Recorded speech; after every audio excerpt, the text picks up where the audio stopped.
Now I would like to do the introduction. The Northwest Co. Income is a Canadian company primarily involved in retail operations in underserved rural communities and urban neighborhoods. It offers a variety of products including food, family, apparel, and also housewares, appliances, and also outdoor items, with food products contributing the most to the company's revenue. Additionally, the company provides services such as postal services, income tax return preparation, money transfers, commercial, business sales, and other offerings. The company operates in northern Canada, western Canada, and rural Alaska, the South Pacific Islands, and the Caribbean, with approximately two-thirds of its total revenue generated from the Canadian market. Who is the decision maker in this case, and what is his or her role in the case? Angela Robinson is the decision maker of this case. She had been hired and positioned as a junior analyst in an investment fund company where the company specialized in investing portfolios or equity securities. In this case, her job or role required her to make some reviews at the financial performance of Northwest Company Inc. and providing some recommendations to the senior analyst. From the result, for her senior analyst will review the performance report done by her and decide whether to reject or proceed with the company to the next phase of the analysis. In this circumstance, she has to thoroughly assess NWC's past financial performance, and also this will affect the company's decision on whether to reject or proceed. The remote food retail market differs significantly from the mainstream food retail market in several key ways. In terms of product variety and availability, the product range of remote food retail market is usually much more limited. Remote retailers often stock only essential items and commonly used brands due to a higher transportation and shipping costs. Additionally, the risk of low demand in these areas discourages retailers from offering a broad variety of products, leading to a more restricted shopping experience for consumers. Mainstream food retail markets typically offer a wide range of products and brands, providing consumers with many choices and the opportunity to find exactly what they need. This variety enhances consumer satisfaction as shoppers can select from multiple brands and types of products. In terms of freshness of products, for remote food retail market, due to their distance from urban centers, delivering fresh foods to remote areas can be challenging and time consuming. As a result, these markets may struggle to offer fresh produce and perishables, impacting the overall shopping experience. However, mainstream food retail market, which is located near urban areas with easy access to transportation networks, these markets can quickly replenish their stock, including fresh foods. This ensures that consumers have access to fresh products regularly. Third one will be logistics and distribution. Logistics in remote areas are more complex and expensive. Higher transportation costs and longer delivery times can lead to fewer deliveries and less frequent restocking. This logistical challenge further limits the variety and availability of products. Mainstream food retail markets benefit from proximity to multiple distribution centers and depots, which enables efficient and timely deliveries. The logistics infrastructure in urban areas supports frequent restocking, reducing the risk of stockouts. For the aspect of consumer convenience and facilities, retailers in remote areas may lack consumer conveniences and facilities. Their target consumer base is typically the local community, limiting their customer reach. The absence of modern amenities can make shopping less attractive compared to urban retail experiences. However, for mainstream food retail market, urban retail locations often come with various consumer conveniences such as ample parking, modern store facilities, and additional services like cafes or pharmacies. These factors make shopping more convenient and enjoyable, attracting a large number of consumers. And the last one will be demand and pricing. Remote food retail market demand is usually lower and more localized, which influences the type of products stocked. Prices may also be higher due to increased transportation and operating costs, making it harder for retailers to compete with urban markets. But with a large and more diverse customer base, mainstream markets can afford to stock a wider range of products, including international goods at competitive prices. High demands help sustain a diverse inventory. In summary, while mainstream food retail markets offer a broad range of products, fresher options, and greater convenience, remote food retail markets face significant challenges due to limited product variety, logistic constraints, and fewer consumer amenities. Liquidity ratio is an important class of financial metric used to determine the debtor ability to pay off current debt obligation without raising external capital.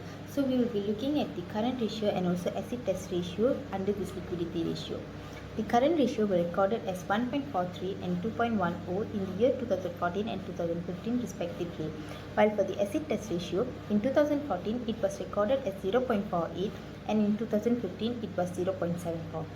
So current ratio higher than 1.0 shows that the company has a financial stability and is able to pay current debt and invoices. However, the acid test ratio indicates that they might struggle to pay short-term obligations since it was lower than 1.0. Both ratio increased from 2014 to 2015, which is actually a good sign. So next, profitability ratio. Profitability ratio assesses a company ability to earn profit from its sales and operation, balance sheet asset and also shareholder equity. Gross profit margin can be used to measure a company profitability and also efficiency. Gross profit margin in the year 2014 is stated as 29.49%, is much better than the year 2015, which is 28.58%. Since the ratio decreased in the year 2015, NMC may need to take steps to reduce their costs and increase their sales to achieve a higher gross profit margin. Profit margin measures the percentage of a company revenue that remains after all expenditure and expenses have been paid, which indicate that the company's ability and efficiency to generate profit from its sales revenue. NMC profit margin in the year 2014 was recorded as 4.16%, while 3.87% in the year 2015, which shows reduction in the ratio. From this, we can say that NMC is struggling to make a profit from its sales, which would be very questionable to the investor. Return on equity is a gauge of a corporation's profitability and how efficiently it generates those profits. So from 2014 to 2015, the return on equity decreased from 19.93% to 19.10%. The percentage of ROE is still higher rate but less than the previous year.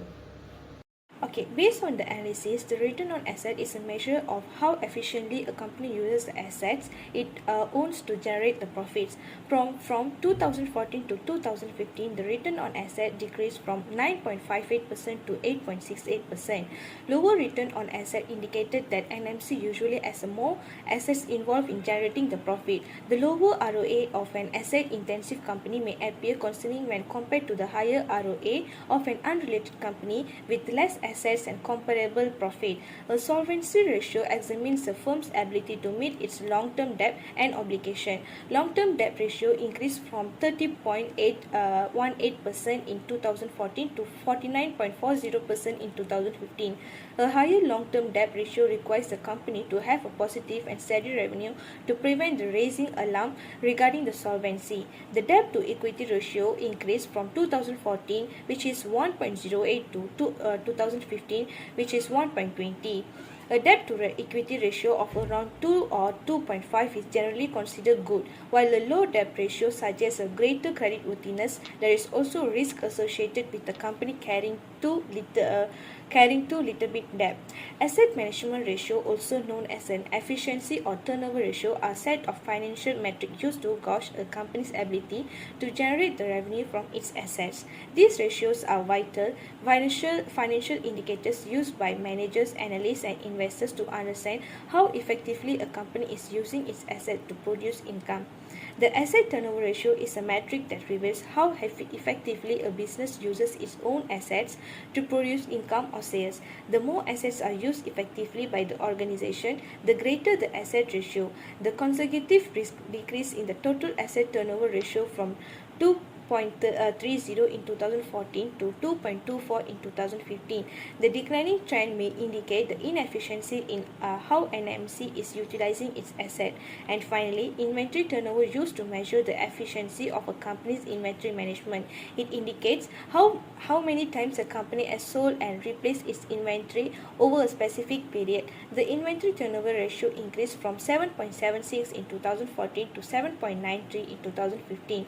This rise implies that the NMC was able to sell its goods more frequently during the year and points to an improvement in the efficiency of the company's inventory management. Everyone, so I will be explaining the question for how does the firm's domestic performance compare to its international performance. So for this question, the graph 1 shows the sales of Canadian operation and international operation for the year 2010 until year 2014. Even though the NWC international operation had better performance in sales, which means that its sales keep increasing from one year to another year. Each sales of Canadian operation are around double from what international operation generates. So for the sales of Canada operation shown increased and decreased from year 2010 to year 2014. Its sales increased around 6.5% from $978,662,000 in 2010 to $1,042,168,000 in 2014. So compared to the international operation, the sales are decreasing from 2010 to 2011 and then increasing back from 2002 in 2011 to 582,232,000 in 2014. The sales of the international operation have increased around 24% from in 2010 to 2014. So the percentage of sales for domestic operation is lower than the international operation, which means that the international performance is better than the domestic performance.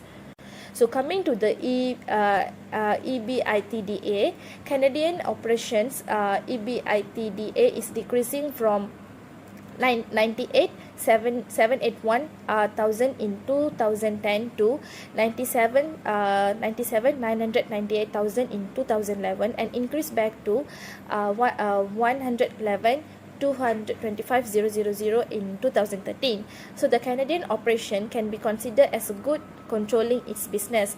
For international operation, its EBITDA increased from 26,983,000 in 2010 to 27,883,000